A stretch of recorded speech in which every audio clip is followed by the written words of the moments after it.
done for? You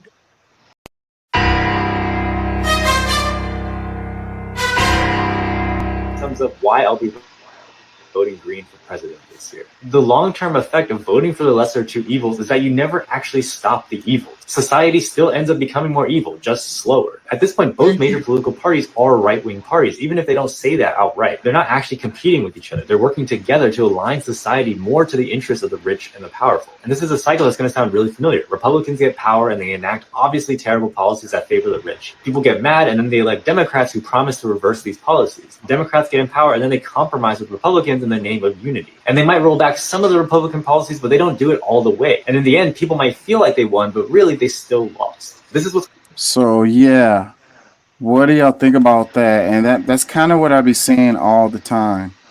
I think by nature you've actually sat there and said Republicans suck, Democrats are great, and I don't agree with that. I mean, he just sat there and said that's not what that was saying at all. No, that is exactly what he said. Republicans make bad policies, and then Democrats compromise trying to fix them. Quote unquote, paraphrased, that is exactly what he said. He said Democrats or Republicans come along and make bad policies that are outrageous, and then Democrats come along and they compromise trying to make things better, and it never makes anything better. He literally just said that. Hey, what's up? What's up, Pat? You gonna jump online with us? What was I gonna say? Dang it, I lost it. Freaking the part I want to focus on is how we lose, and you know, and how it the whole thing is moving to the right, you know, and the policies are to benefit the corporations. To the left, and both parties are working together to accomplish this.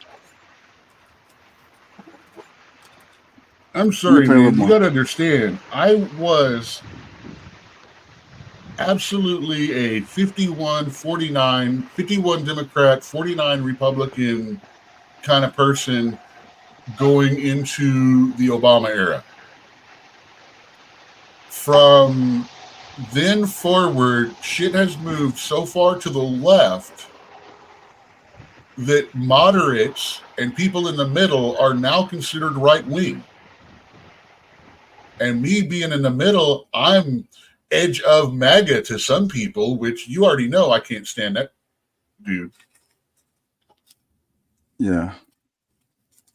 Let me play some more of this. It's called the ratchet effect, and it's the real dynamic between the Republicans and the Democrats. And the result is that society becomes more and more right-leaning regardless of which major political party is in power. Statistically, the majority of Americans want things like a Green New Deal or universal health care or other progressive policies. And yet every election, it seems like we're slipping farther and farther to the right, and now those policies aren't even being talked about by either major candidate. Like at some point, we have to realize that the lesser evil today is more evil than the greater evil of yesterday. And that's super obvious when we see what's happening in Palestine. Ronald Reagan, George Bush Sr., all Republicans were much more willing to enforce red lines against Israel than Biden or Harris today. And Harris and Trump, who supposedly represent the left-right political spectrum, both support genocide. It's become so clear to me that one of the biggest obstacles standing in the way of progress in this country is the duopoly. It's the false competition between Republicans and Democrats in this two-party system. And the only way we can break that is by making conscious choices away from it. So I'll be voting green for president this year, but that's also not all that I'm doing. Arguably, down-ballot elections for congressional seats or local elections are going to be way more important. This year, every single House of Representatives seat is up for re-election, and a third of the Senate is up for re-election too. So this is a huge chance to change how the laws and the budgets are created in this country. So we all need to do our research and find the people who best represent us, or at least are the most open to